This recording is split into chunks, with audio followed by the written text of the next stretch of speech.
ಬೆಂಗಳೂರು ಮಹಾನಗರದಲ್ಲಿ ಅಸ್ತಿತ್ವಕ್ಕೆ ಬಂದಿರುವಂತಹ ಪಂಚನಗರ ಪಾಲಿಕೆಗಳು ತಮ್ಮ ಚೊಚ್ಚಲ ಆಯವ್ಯಯ ಸಿದ್ಧಪಡಿಸೋಕೆ ಚಾಲನೆಯನ್ನ ನೀಡಿದ್ದು ನಾಗರಿಕರ ಆಶಯಕ್ಕೆ ಸ್ಪಂದಿಸುವಂತಹ ಕಾರ್ಯಕ್ರಮಗಳನ್ನ ರೂಪಿಸುವ ಭರವಸೆಯನ್ನ ನೀಡಲಾಗಿದೆ.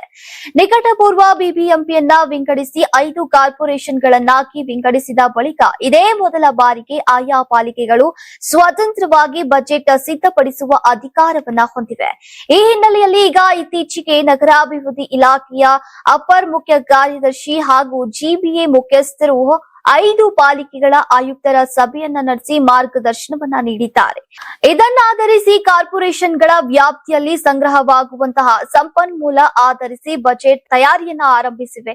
ಇನ್ನು ಕಳೆದ ಸೆಪ್ಟೆಂಬರ್ 2ರಿಂದ 5 ಪಾಲಿಕೆಗಳು ಅಧಿಕೃತವಾಗಿ ಕಾರ್ಯಾರಂಭವನ್ನ ಮಾಡಿವೆ. ಅಕ್ಟೋಬರ್ನಲ್ಲಿ ಆರ್ಥಿಕ ವರ್ಷದ ಉಳಿದ ಅವಧಿಗೆ ಒಟ್ಟು 7,977.8 ಕೋಟಿ ರೂಪಾಯಿ ಮೊತ್ತವನ್ನ ನಿಗದಿಪಡಿಸಲಾಗಿದೆ.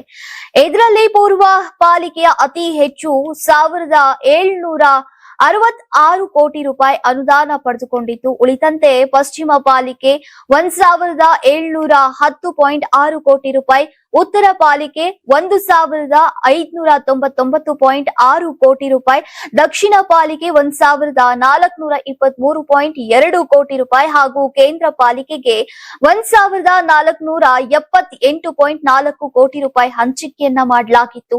ಈ ಪೈಕಿ ತ್ರೈಮಾಸಿಕ ಅವಧಿಯನ್ವಯ ಅನುದಾನವನ್ನ ಸರ್ಕಾರ ಬಿಡುಗಡೆ ಮಾಡಿದ್ದು, ಈ ಹಣವನ್ನ ವಿವಿಧ ಉದ್ದೇಶಕ್ಕೆ ಬಳಸಿಕೊಳ್ಳಲಾಗುತ್ತಿದೆ. ನೀವು ಸಣ್ಣ ಆಗ್ಬೇಕಲ್ವಾ? ಅದು ಒಂದು ಉತ್ತಮ ಆಹಾರದಿಂದ ಸಣ್ಣ ಆಗ್ಬೇಕಲ್ವಾ? ಪ್ರತಿದಿನ ನಮ್ಮ ಜೀನಿ ಸ್ಲಿಮ್ ನ ಯೂಸ್ ಮಾಡಿ ಯಾವುದೇ ಸೈಡ್ ಎಫೆಕ್ಟ್ ಇಲ್ದಂಗೆ ನೀವು ಸಣ್ಣ ಆಗ್ತೀರಾ.